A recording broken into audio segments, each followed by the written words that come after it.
Hi everybody! Have you ever wondered how esports has become such a worldwide phenomenon? And what can insights of people working in this industry tell us more about the future of esports? Well, all these questions and more will be answered here. Welcome to Hivecast. This is your in-depth esports podcast. My name is Jonathan and I'll be interviewing various people working within esports to discuss their unique insights and perspectives. Let's go. All right, hi. So today we're gonna talk about an esports student association. Esports has of course been a part of higher education in universities for a while now, and there are of course large differences between countries and regions in the world, right? So today we are going to talk about and focus on the perspective from one of I think it's the oldest student esports association in Sweden, which is called Justice Esports at Jönköping University. And for that I'm joined by the president of the student association, which is Måns Danielsson. Hello Måns, welcome to the show. Hi, thank you for inviting me. Of course, great you had the time, thank you so much. That's amazing. So, first question. Since when are you president now? I'm not if officially invited in as the president, but I am still acting as the president at the moment. Technically, I am I am the secretary of justice, but when we're gonna have our biannual, I am pretty much gonna be voted in as president. All right. Is it like a usual procedure, like biannual, like to have that, or? It really depends on the meeting. We usually have our biannuals, mostly acting as voting in new board members and probably take some discussion as we would have like a normal meeting and so on and so forth. I understand. All right. And how many board members are there right now, if you say like board members? Currently, if I'm gonna count, we are a decent amount, I would say. And of course, we're still student association, but I would say we are around, let's see, I want to say around 10 at least. 10, wow. Plus some agents we have, which aren't technically board members, but more of a helping hand. Right, so it's a big team essentially that you will soon then be more responsible for. So also for like clarification, me myself, for the viewers to know, I've also been active in Justice Esports some time ago, and also been through various positions, also as president. But I'm curious now, like how would you say is like the challenges you see for yourself when now acting as a president? Acting as a president right now comes with some challenges, especially when it comes to decision makings. The president is the head role and responsible for all decisions that happens within justice. It also needs to make sure that the board works as a whole and works as a team. But right now it is a bit of a challenge, and our president kind of left in Avery just like this, and it made a bit of a mess, but I'm trying to figure it out as a president now. But and we also have like some certain assets as well I need to take care of, and especially with networking and communications with other parties, since justice has a excuse me a lot of third-party contacts, even for like profit and non-profit, and I need to keep checking that we still have those connections and the justice grows as a esports association. Interesting that you start talking about all the parties and contacts you have right there. I'm looking forward to talk about those later, more detailed. But first, to get like a general overview, Justice Esports, tell us, how does the Student Esports Association and also Gaming Association work? Like, how can the listeners envision that, like imagine that? Imagine as Justice and the Esports Association as a service. We have a membership which you pay, and then from exchange from that we offer a service. For example, we have our own venue with computers that we, through these connections we have, we are able to offer to our members and be able to play. Example for like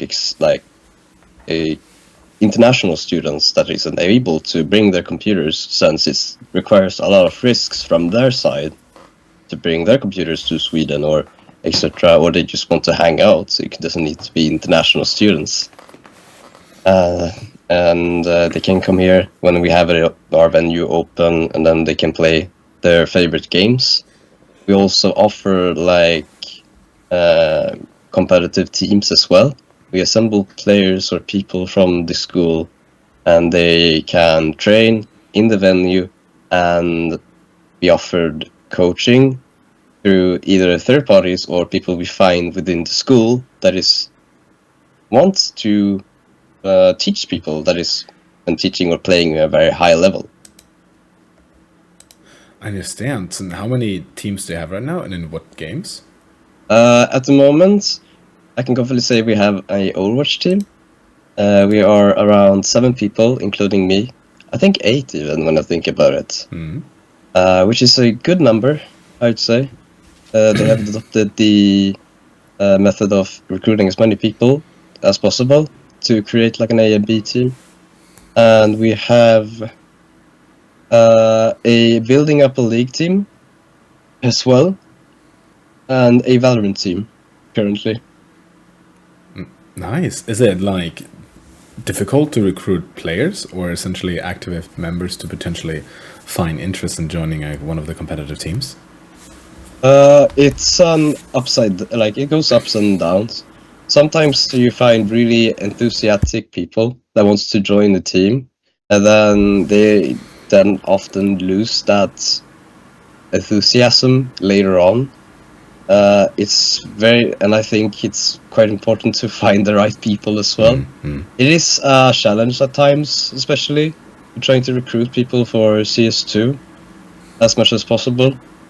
But we need someone that that wants to take the role of a coordinator and try their best to assemble the team. And I think as long as you have someone that is very driven to it, it is quite possible. But it's definitely upside down, since we're all students and we all want have our priorities as well. Indeed, you say, I think, like, very important part, right? It is a student association, so naturally there are limits to how much you can put effort into it, right? Definitely. So that's my next question, actually. How much does like the university itself support the association and the operations, and how does the relationship work? In the past, they have helped us pay the rent for our venue, but other than that, they have also been they are willing, of course, to market like bigger events and so on and so forth, but they haven't really we haven't really asked a lot from them, since they had paid our rent, which is like a lot to ask in the end. But now I think we have solved that issue, and we don't really need them to pay it anymore, since we are not the leash of that venue either. But other than that, from currently, not much, because we haven't asked from them. Fair enough. But like, would you generally ask more, or is it something that you feel like generally could be improved or could be better overall with the communication and relationship with the university? Good question. It's quite hard. At the moment, I can't really think of anything they could help with. I don't know. Since esport is a fairly new thing for schools to get into at the moment as well, and I don't think they have ever thought of having esports as like a main thing or like a sub thing at the school. We have like different like associations which kind of covers like all of those grounds in our way when it comes to like either soldering, reading books, or like chess, whatever. But yeah, it's quite hard to know what kind of help you want or how they can improve the communications. I guess basically just have marketing more, I guess. But you would not feel that like the university, like you would still feel the university like sees the value of esports and also the actions and operations that you do as an association. Again, can you take that question again? No, of course, but you still have a feeling that the university like respects justice and like sees the value of the operations, which is then a contribution to the student life, right? I hope so, at least. I don't think they are aware a lot from our existence, if I am gonna be honest. Well, of course they know that we exist, since we have left quite a big impression on them. But I don't think they despise us in any way, like esports in any way. I think they have like the mind of like esports. We should be involving more esports because that's a kind of a big topic, I think, for especially like communes and so on and so forth. Yeah.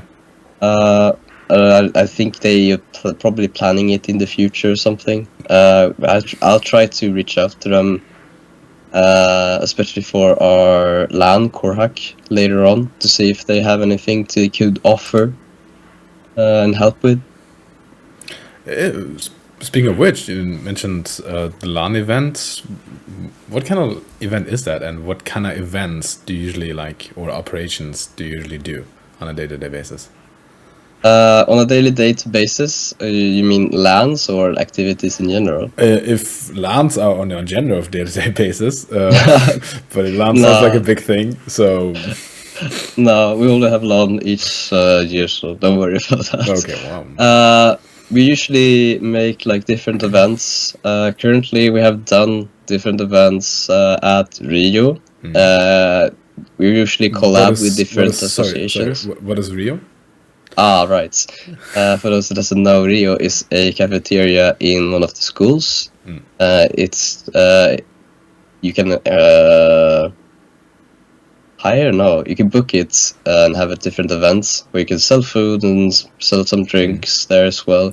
It's quite suitable to hold events or bigger events when you don't really have a room or a place for it.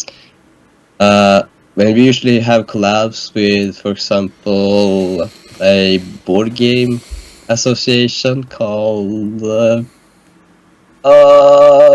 my head it is not with me now, but anyway, but we usually have different events revolving like games, for example. We did have last year a girls' night event where we had different celebrities. They played Sims basically, so they were gonna create like a Sims that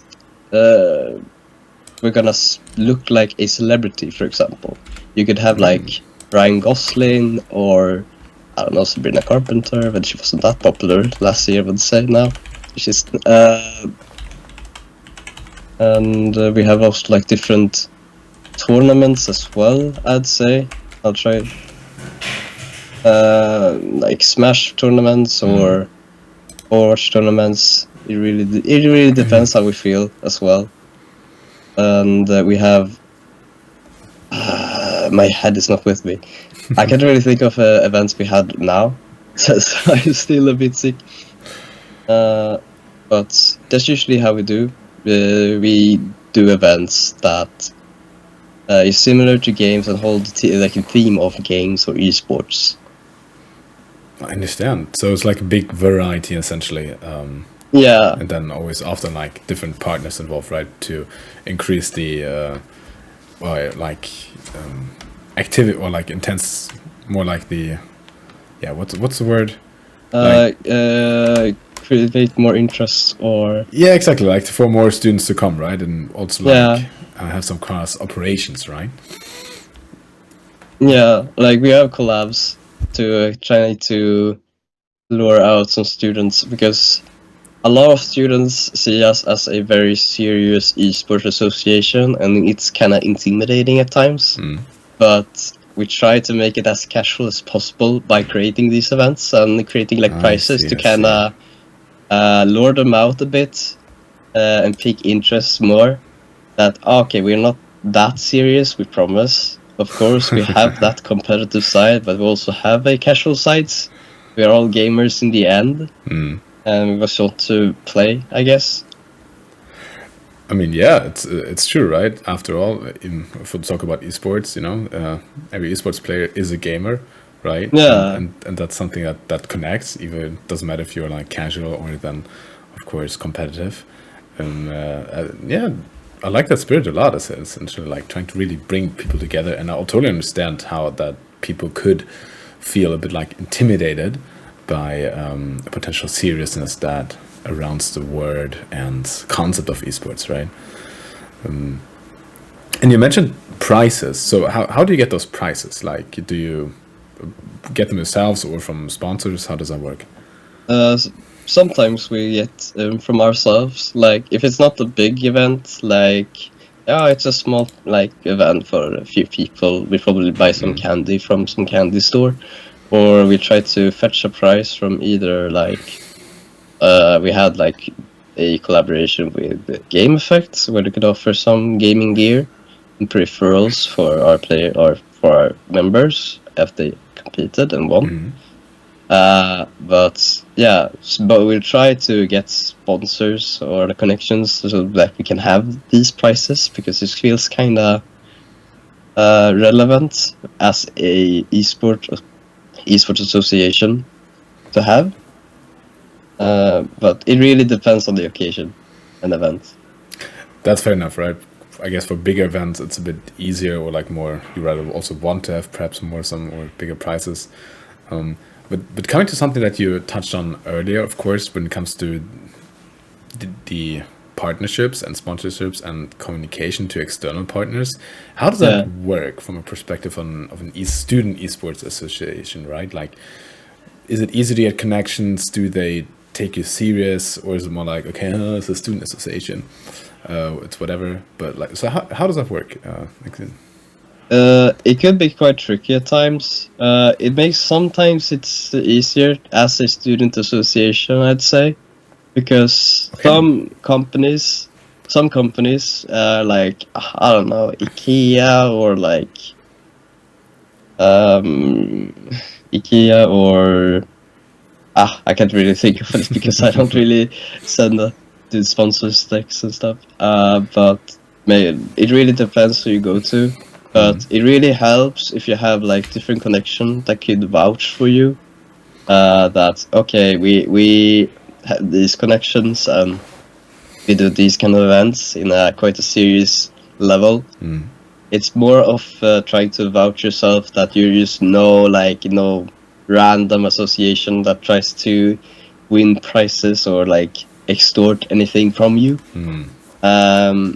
Sometimes you get a lot of no's, and that's fair because in this economy, that's fine, I'd say, as much as you expect. But it really helps if you have like a third party that could vouch for you or connect you through a right method. So when essentially you mean like connection, like from person to person connection, right? Like network connection. Yeah, it helps in one way, like knowing someone that they have contact, for example. We have we share a venue with another organization called PXB. They have a lot of connections and they're good people that we can vouch for example. All right. And is it like essentially, because it's as a student association, at some point you're students, so you're going to graduate at some point, right? Yeah, definitely. And how does that then work with giving the connections to the next essentially generation, or like then new board members coming in? Like, is that fluent, natural, or is it always coming with challenges? How do you ensure the stability essentially when it comes to the external communication? I'd say it's really the big role of the current position to hand it the position over in a smooth transition way. And it really, if you're new, it's very important to make it as smooth as possible and really try and involve a lot of things at the same time, especially when it comes to connections. You have to yourself even, I will be leaving this position and this person will be taking over for me now for your information. I think it's quite important for the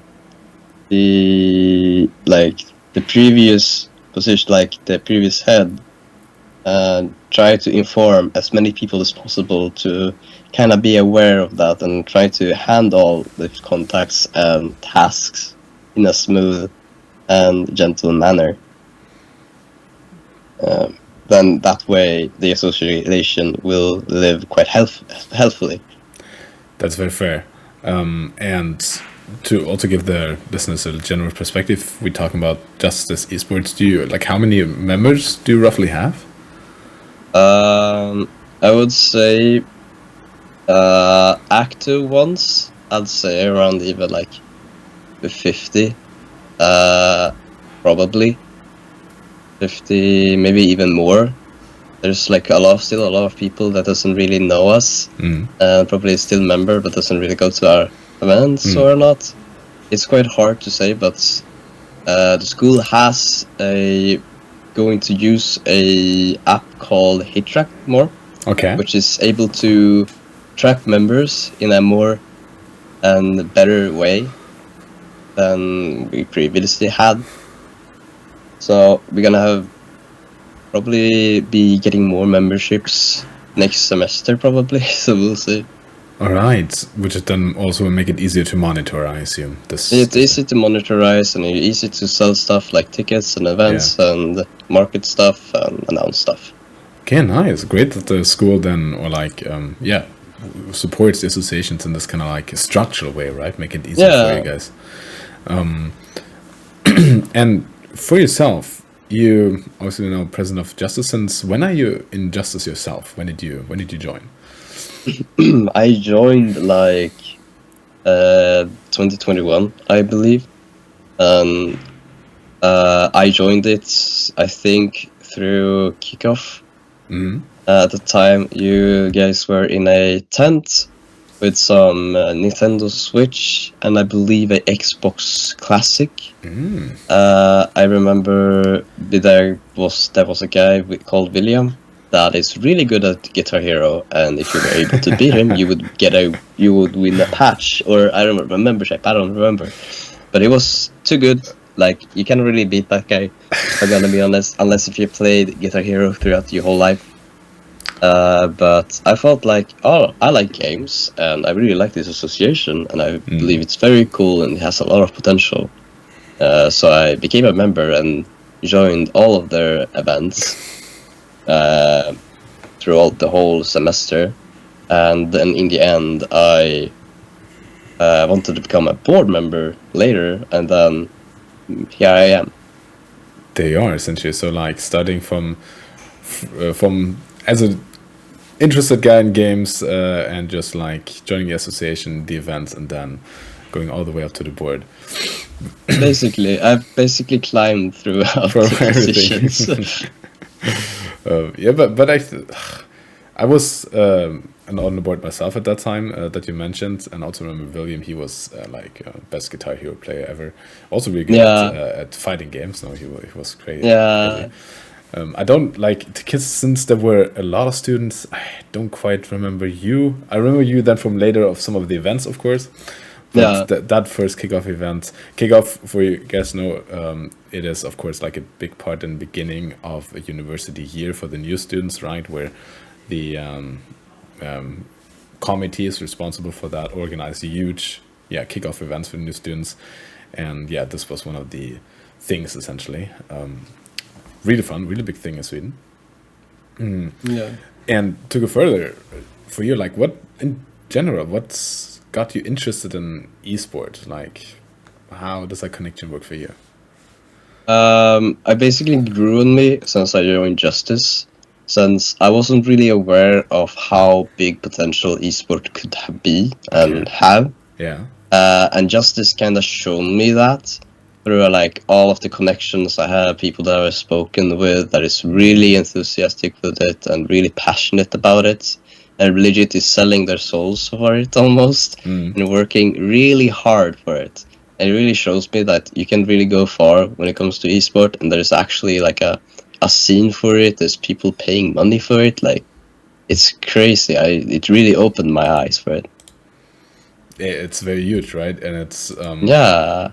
and you don't really understand it until you also, like, of course, follow it or start working it, right? Is there a particular game you follow? I am quite I'm quite passionate about Overwatch. It is a shaky kind of platform at the moment, I'd say, but it's trying to really like collect itself in one way. They really like recently announced or like you could climb the ladders and go into the competitive scene through Faceit. And I looked into it, and there's actual like stuff you can compete in. It's quite good for our team and me as like the current Overwatch coordinator as well to kind of look into as well. If it's possible to have like fix some sort of like a subscriptions for our players in the future or anything really, and it would be quite nice to be a part of it in one way. That sounds very cool. A big thing then for the players you guys have. But yeah, it's true. I mean, Overwatch, I remember, it's nothing I followed a lot, but I've heard that the scene was kind of in decline. They had like a Overwatch League for a couple of years, but then they stopped that, I believe, right? Yeah, they ceased the production of Overwatch League to make Overwatch World Championship Series instead. Okay. And how has that been working?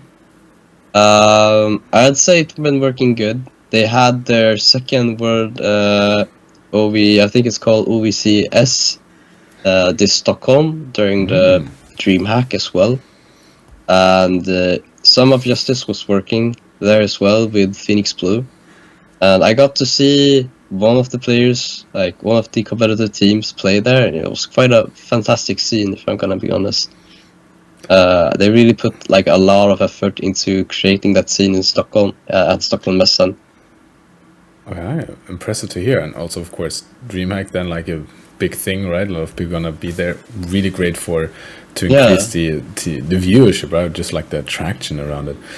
And also for information, you mentioned Phoenix Blue again. That was the organization you have the venue with together, right? The partnership, yeah. I mentioned PXP, but it's Phoenix Blue also, so it's just a short for it. All right, yeah. So our listeners are able to follow this kind of way. Yeah. Gotta think about that a little bit. So you would say also like Overwatch is your favorite game? Yeah, 100%. What other kind of games do you personally play? I got into League more again since Arcane kind of released, and I have a friend that is quite good at it as well, and I've just been playing with him a bit. I do not dare to play alone in any way unless if it's ARAM. Even if I have shots turned off, it's just no. I ain't gonna sell myself for that. Yeah, as a fellow League of Legends player myself, my condolences for getting into the game more. But it's kind of funny, League of Legends, right? Which is, of course, the biggest esports title in the world, and also Worlds this year were a huge success, breaking viewership records. It is a game that is often like hated or memed a lot by its own community. Yeah. But I think it's more like a lot of people do it for the sake of it. If you think about it, it's like it's the reason why it's so successful, right? It's a really good game. It is, but the only problem is it has its funny moments at times, and that's why people hate it. Is the thing, and of course you have all these like league players that is toxic and everything, and they really need to fix the game for people to really truly enjoy it. and fix the client and fix the tutorial so you actually understand what's going on. Yeah, so like, of course, the client in League of Legends has been a meme and an issue for some time, that it's been like, yeah, not properly or like not fluently working as it's supposed to, which is, according to what I know, based, of course, the fact that it's coded with a very older way. I mean, League is now like released in 2009, 2010. So yeah, they are suffering a bit from that, of course. But I mean, next year a lot of new changes coming in, so gonna be interesting how that will be. Also, competitive scene will change. The esports scene will change in the fact that they will introduce fearless draft, a new draft system, which means that like essentially you cannot play a champion that has been played before. There are different versions of that, but it is to be expected that that will kind of like, or this hope that to like really put some new, fresh life and air into the esports scene this kind of way. Or how do you see that? I don't know about the League esports a lot either, to be honest. I don't quite follow it that much, so I agree whatever you're saying. Fair enough. But I mean, yeah, that's also like the nature of esports, right? Like, you might like it, but mostly follow one game, right? You might not really know what happens in other game, which is totally fair. I like to, and then of course, if you a lot of people then, or it's easy to wanting to compare to traditional sports. But I like to see it more like it's esports. It's kind of like its own type. For example, you have a lot of ball sports, right? There are a lot of sport types where you use a ball. You have a handball, a football, tennis ball, right? But just before, of course, you follow football doesn't mean you follow tennis, just because it's a ball, right? And Sure. That's how I see the same thing for esports. Just because you follow one game doesn't mean you follow all the other games, just because it's No, esports. yeah. That's kind of my philosophy behind it. Yeah, because there's like a big variety of games. Like you have Rocket League, for example. Like it's not like your too casual like FPS shooter game, or like your League. Like it's quite different. Two games, it's quite different, and you can still like enjoy it and see it, look like just watch it, because like either side, it's quite impressive to just look and see like what's going on. It's like as long as you have the fun, the right company, and look at the esports, it's like, whoa, that's cool. Yeah, I agree on that. It's exactly the same as in the real world.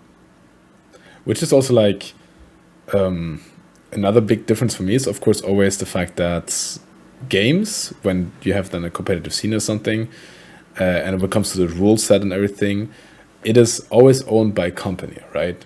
Other like traditional sports are not really owned by anything, right?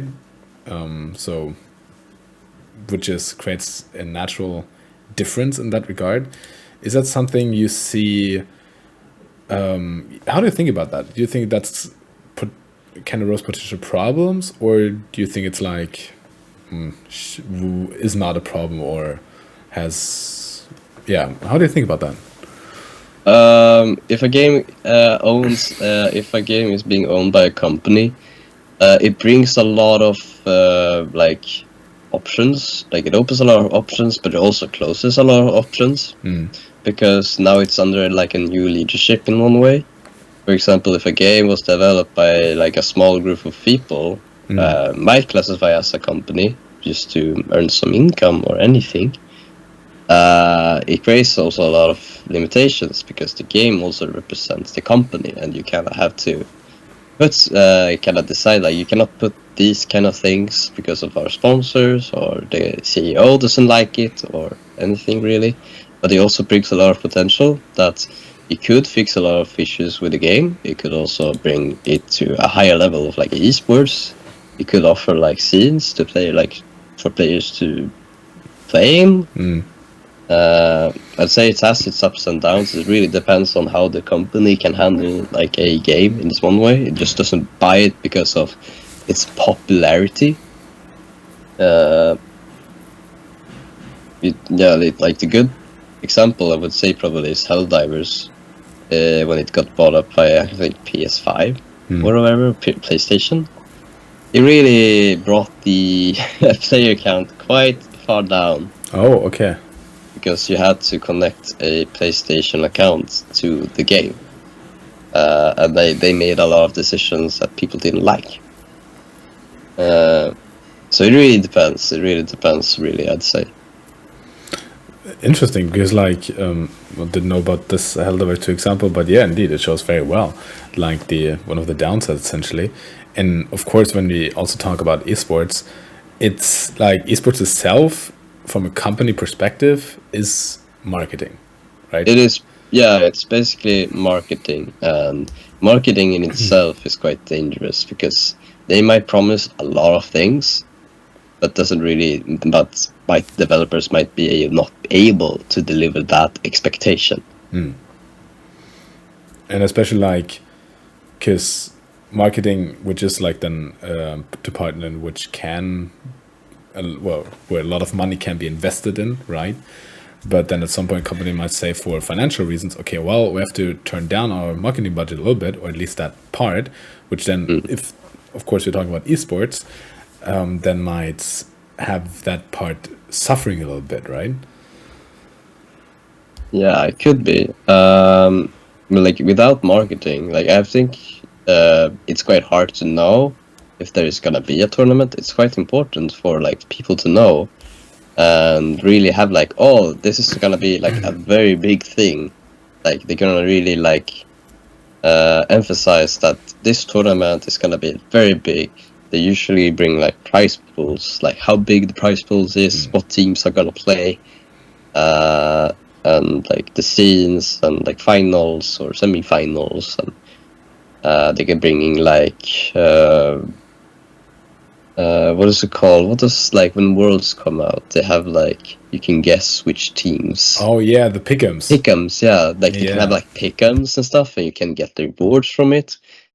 It really depends on how they use it, because I've heard some sort of like a saying that if marketing controls what the company does, it will just go on there. Fascinating. Is that something? It sounds like a smart sentence. Is it something you study, by the way? No, not really. Oh, okay. No, my girlfriend studies marketing, and I see. like she teaches me some of the stuff, but that's something I really just have heard.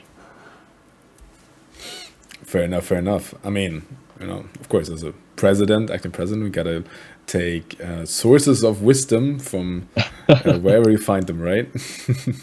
Yeah, exactly. And then another aspect that, of course, esports has been, if you think about it in a more stereotypical way, that gaming is something, and esports, also if you look at teams, best teams in the world, they are just like guys, essentially, right?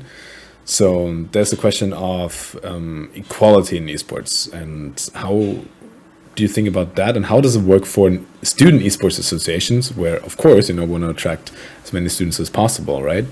So yeah, how does the Student Esports Association, how does Justice approach this and think about this? I haven't really thought of it, since mostly like the team I am like responsible for is all guys at the moment. And I haven't really thought of it.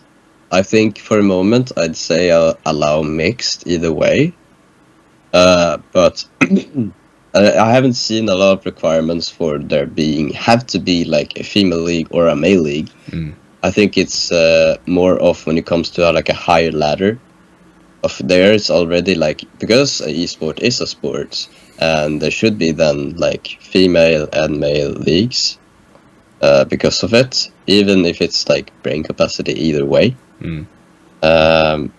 But I haven't really. I think it shouldn't be like a problem either way how you ever identify as in the end. So it shouldn't be a problem as a student association. It really depends on how high of the ladder or the league you climb up to and achieve during your studies. That's true. Like if you have like a competitive focus, then of course you know would like to have the best players, and then obviously it doesn't matter what gender anyone is. And how's that like from a board perspective? Like how does the board look like? Do you have like just guys or a lot of girl? Like I'd say it is mixed. I'd say it is probably 60-50. I'd probably say something like that.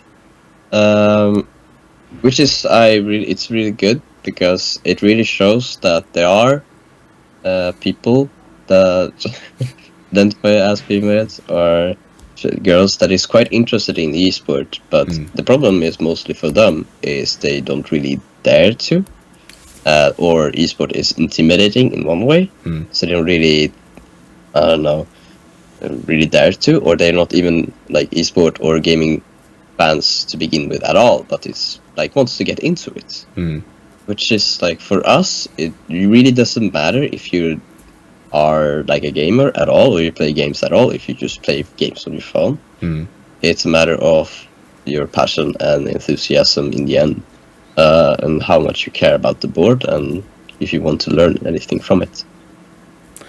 Right, because obviously from board perspective, I mean, there are a lot of like tasks which, for example, I can imagine, marketing or communication, or when it comes to like organizing stuff, where it's like where the skill you can learn or bring for that doesn't necessarily require gaming experience in that sense, right? Definitely not. Since marketing, like, it's basically reaching out to sponsors and handling a bit of the socials as well, trying to really just represent justice in one way and what we stand for. And most of the work really doesn't revolve esports to begin with. It's just like bringing the service to our as like students, more or less. Yeah. And I think it's more beneficial for our coordinators to be more into esports, to can really bring out like esport enthusiasts or people that wants to be involved around it. When you say coordinators, like what do you mean by that essentially? What are they coordinating? Coordinators are basically responsible for the teams. Okay. So I should have probably started about it. But basically, they make sure that the team is actually practicing and they're playing in any of like practicing or scrimming or playing any scenes whatsoever, as long as they monitor their activity. But it's basically their job. But of course, if you want to do more, that is 100% okay. It's just to reach out to board and like, okay, we want to go here and then compete, and be like, okay, cool. So that's what a coordinator is. All right, so essentially the connecting link between the team and then the board in that sense. Yeah, more or less. All right. And we've talked about like having a board and something like that. That had me thought of a general question. How would you say is your experience with working with people in the esports scene, both like internally but also externally with partners? Because I remember from my time, I always thought it was like a very, I don't know, trusting and also passionate atmosphere, because everyone working in esports generally wants, to bring it forward and make nice things, nice event. How's that from your experience and perspective? I would probably agree with that. Definitely. Since Phoenix Blue that we work with, we usually help with them with their production at times. Especially when DreamHack was in Jönköping still, they had a tournament called Nexus Collegiate, which was a League of Legends tournament. We had some of our board members help there and work as backstage admins or admins in general, or sprinters. And it was like you could really feel like it's such a stressy environment. Everything has to work in its order, and so it always like delays and stuff. But in the end, you really feel the passion and the work that people really care about each other, and they really want to teach like people like how to do stuff and like what to do. And they're very helping, and they're very passionate about the games and what they want to do. They always want to bring more to the table, but isn't really able to. And they really work their like too much to like their health declines. But Ooh. as I really have like a lot of respect for the people that works behind the scenes of esports, because they deserve more, and they deserve more pay than what they actually get as well. Right, right. Like which is of course then a thing. If you're very passionate about something, that's something you might overlook yourself, right? It's Yeah, not a priority, but of course it's an important part, it's and still an important part. is part of the respect. Also, you then feel you should get and receive in that regard. But yeah, amazing to hear that that part has, well, like the previous part has not changed. That you really have a feeling of, yeah, just a great trusting atmosphere, which is also something I feel like is generally different to most other industries, essentially, where of course it's more like, yeah, where there's less passion involved, essentially, like perhaps, but that's something what always had me enjoying working with the esports and people in this a lot, because it just felt like a great sense of, well, willingness, if I had to put it Yeah, this way, right? You want things to, you know, get done together, or essentially, for the sake of it, for because you want to make an amazing event or progress in this regard. No, that's something I definitely also enjoyed from my time there a lot.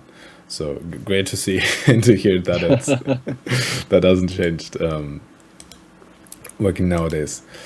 And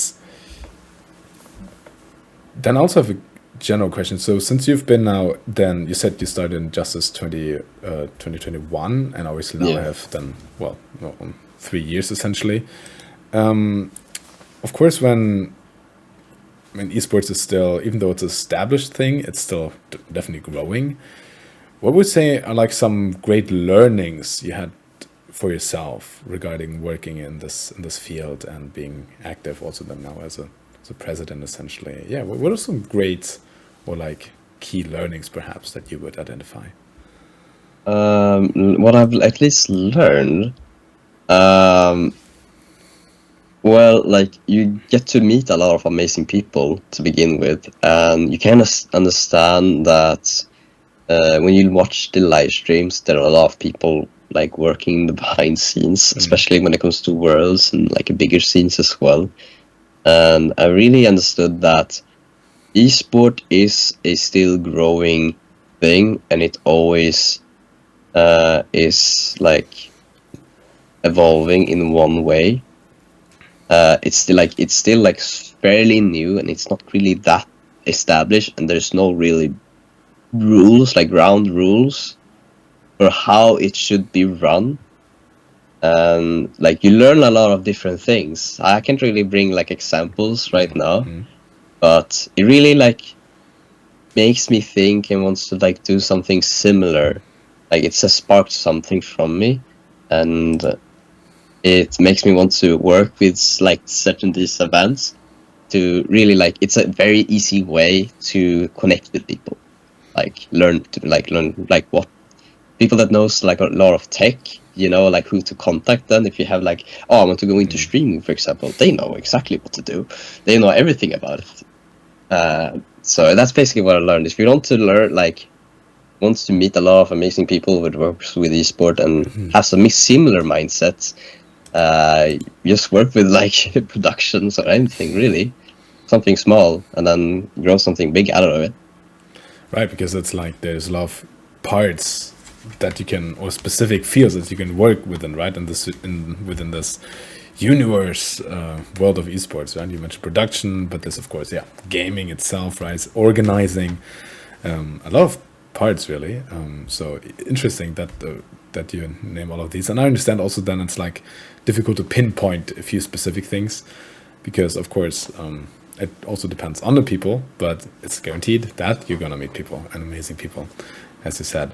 So as if someone would want to get into esports, like as a person or perhaps as bring their company organization into esports, what kind of tip or like advice perhaps would you give that person or organization? I'd probably say that I wasn't really there when they established the connection with the Phoenix Blue, but I would probably start with bigger events and like try and talk to people and be like, because there's always like organizations that focus on esports and making tournaments, and there's always that easy connection we can make as long as you talk to people. In the end, you probably get some sort of a link with some organization that works with esports or anything. Or if you're just want to play in esports, there's a lot of servers just like in Discord where you could probably ask, like, look for people that's looking for teams, and then join them. And they probably know some people when there's connected to esports. It's just a matter of trying to find someone that knows that is in this bubble. Then you're pretty much in one way. It's just a matter of finding what you want, like where you want to enter. I see. So whatever where you want to end at, essentially, you will always, through different connections, you will always find the right path to the right connection that eventually you look forward to, essentially. And yeah, also connected what we talked about earlier, that it's like a very willing atmosphere that you want to get things done together. It's also like relatively easy to then get connected to people that you want to work with, and then they also would like to then work with you, right? Hopefully. Hopefully. Indeed, that's of course never guaranteed, but no, they need a lot of people, so they probably take any help they wish. To be honest. Indeed. All right. I'm about to run out of questions or thoughts that I had in my head I want to talk to with you today. Is there anything that you have on your mind that you would want to talk about or want to have said here? Wow, that's a lot for sure. Putting on the spot. Actually, for real. No, not really. I think that's pretty much what I want to talk about as well, I think. Fair enough. Do you want to use this opportunity to promote Justice as the president? Sure. Well, why not? We have like we are gonna have like a core hack, a big LAN at our school. It's gonna be in Campus Arena. We can also like follow us on Instagram, and as well as Hightrack with Justice Esports. I think it's Justice Esports. I think it's just you have to search and then basically a logo. It's basically with this logo. We publish our events there regularly, and our LAN is gonna be somewhere around probably at the end of March. And all people are welcome to join it. Basically it's have a problem if you plug in. Awesome. Yeah, we'll put there. You will find all the links in the show notes, essentially. So definitely can click around there. That will be happy for the support, I can imagine. And to make clear, like, you don't have to be a student to join the Core Hack LAN event, right? No, you don't have to be a student. Of course, there's some perks with it, but you don't have to be a student to join the LAN. We welcome anyone, really, if it's a student from another school or just a old like alumni student that wants to relive Core Hack. That's amazing. That's absolutely amazing. And when is Core Hack going to be? Do you know that yet? No, we haven't set the time, so that's why you should keep an eye on Instagram. One of many good reasons to do that, indeed. Exactly. All right, Måns, thank you for your time. That was a lot of fun. It was very amazing to talk to you. I hope you had a great time as well. Yeah, I had very, very nice time, and thank you for inviting me as well. Yeah, of course. Glad that you had the time and the opportunity, and yeah, as that, you will find all the links and information about Justice in the show notes, so it's definitely worth to have a look up there. They're happy for any support, and of course, if you want to get more into esports, have any comments, leave them there. Happy to also include them then in the next episodes and everything that will come. All right, but that's then it for now. Once again, thank you so much. Thank you. good luck with everything. Good luck. You probably need it. And then I look forward to hearing from you again in the future. Yeah, absolutely. All right. Thank you. Yeah.